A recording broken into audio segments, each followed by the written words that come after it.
आप देख रहे हैं सत्यहिंदी.com। एक नजर अब तक की सुर्खियों पर। केंद्र सरकार के जातिगत जनगणना कराए जाने की घोषणा पर आम आदमी पार्टी ने भी प्रतिक्रिया दी है। आम आदमी पार्टी ने कहा कि आम आदमी पार्टी शुरू से ही जाति जनगणना की मांग करती रही है। यह बहुत गंभीर विषय है, लेकिन भाजपा इसे चुनावी टूल की तरह इस्तेमाल कर रही है।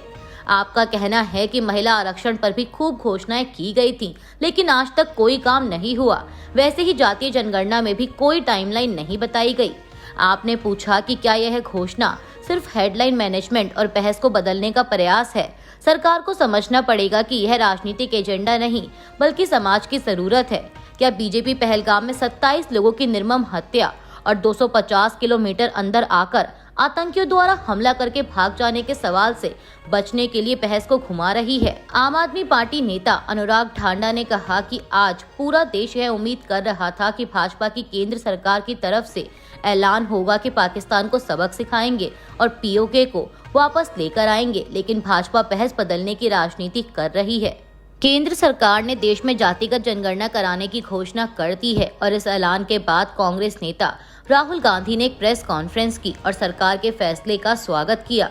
राहुल गांधी ने प्रेस कॉन्फ्रेंस में कहा कि हमने संसद में कहा था कि हम जातिगत जनगणना करवाकर ही मानेंगे, साथ ही आरक्षण में 50% सीमा की दीवार को भी तोड़ देंगे। राहुल ने कहा कि पहले तो नरेंद्र मोदी कहते थे कि सिर्फ 4 जातियां हैं, लेकिन अचानक से उन्होंने जातिगत जनगणना कराने की घोषणा कर दी। हम सरकार के इस फैसले का पूरा समर्थन करते हैं, लेकिन सरकार को इसकी टाइमलाइन बतानी होगी कि जातिगत जनगणना का काम कब तक पूरा होगा। इसके अलावा डेवलपमेंट विजन भी हमारे सामने रखा जाना चाहिए। उन्होंने आगे कहा कि जातिगत जनगणना में बिहार और तेलंगाना का मॉडल है, इनके बीच में जमीन आसमान का फर्क है। तेलंगाना जातिगत जनगणना के लिए एक मॉडल बना है और यह एक ब्लूप्रिंट बन सकता है। हम जातिगत जनगणना को डिजाइन करने में सरकार की मदद करेंगे, क्योंकि ये डिजाइन बहुत जरूरी है।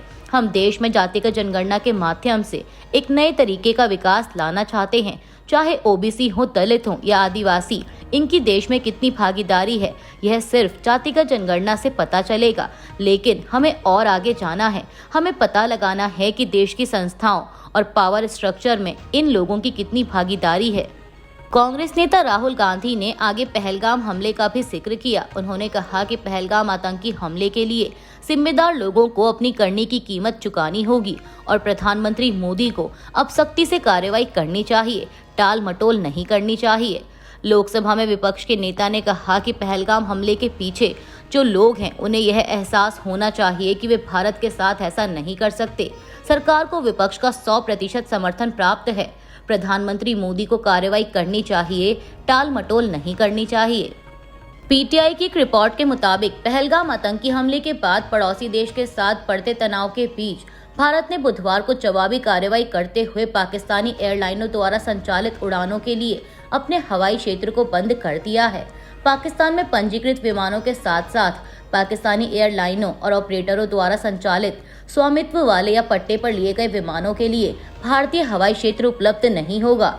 एक वरिष्ठ सरकारी अधिकारी ने कहा कि यह प्रतिबंध पाकिस्तान के सैन्य विमानों पर भी लागू होगा। इस संबंध में बुधवार शाम को भारतीय विमानपत्तन प्राधिकरण द्वारा एक नोटिस टू एयरमैन जारी किया गया और यह 23 मई तक लागू रहेगा। भारत और पाकिस्तान के बीच चल रहे तनाव पर सऊदी अरब ने चिंता जताई है। सऊदी अरब के विदेश मंत्रालय ने सोशल मीडिया प्लेटफॉर्म एक्स पर एक पोस्ट में इस मुद्दे पर बयान जारी किया है।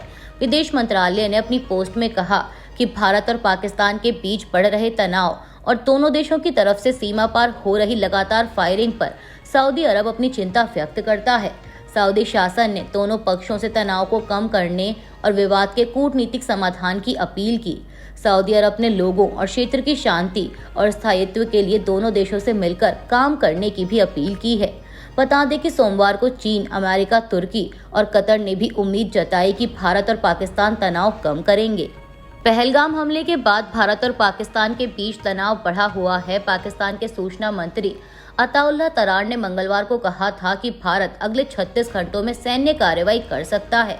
वहीं अब पाकिस्तान के उप प्रधानमंत्री इशाक डार ने कहा है कि पाकिस्तान तनाव बढ़ाने की पहल नहीं करेगा, लेकिन भारत कोई कार्रवाई करता है तो उसका मजबूती से जवाब दिया जाएगा।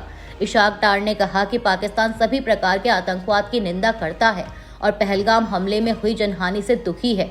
हमने पहले भी कहा है और हम एक बार फिर दोहराते हैं कि पाकिस्तान का पहलगाम घटना से कोई संबंध नहीं है और पाकिस्तान इसकी निंदा करता है और हमने घटना की निष्पक्ष जांच की पेशकश की है।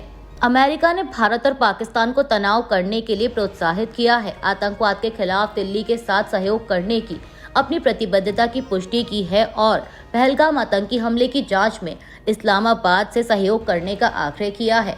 विदेश मंत्री मार्को रूबियो ने बुधवार को भारतीय विदेश मंत्री एस जयशंकर और पाकिस्तान के प्रधानमंत्री शहबाज शरीफ से अलग अलग बात की। जयशंकर के साथ अपनी बातचीत में रूबियो ने पहलगाम में हुए भयानक आतंकवादी हमले में मारे गए लोगों के लिए अपना दुख व्यक्त किया।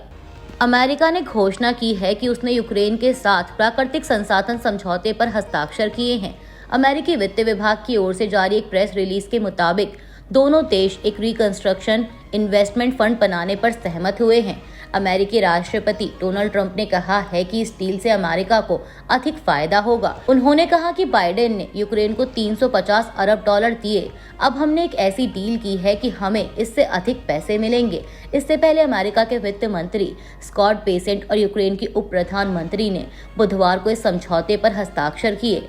अमेरिकी वित्त विभाग की ओर से जारी बयान के अनुसार इस सौदे के तहत दोनों देश यह सुनिश्चित करने के लिए सहयोग करेंगे कि पारस्परिक संपत्ति, प्रतिभा और क्षमताएं कीव की रिकवरी में तेजी ला सकें। अभी के लिए बस इतना ही। बाकी की खबरों के लिए जुड़े रहिए सत्यहिंदी.com के साथ। Copyright disclaimer under Section 107 of the Copyright Act 1976. Allowance is made for fair use for purposes such as criticism, comment, news reporting, scholarship, and research. Fair use is a use permitted by copyright statute that might otherwise be infringing.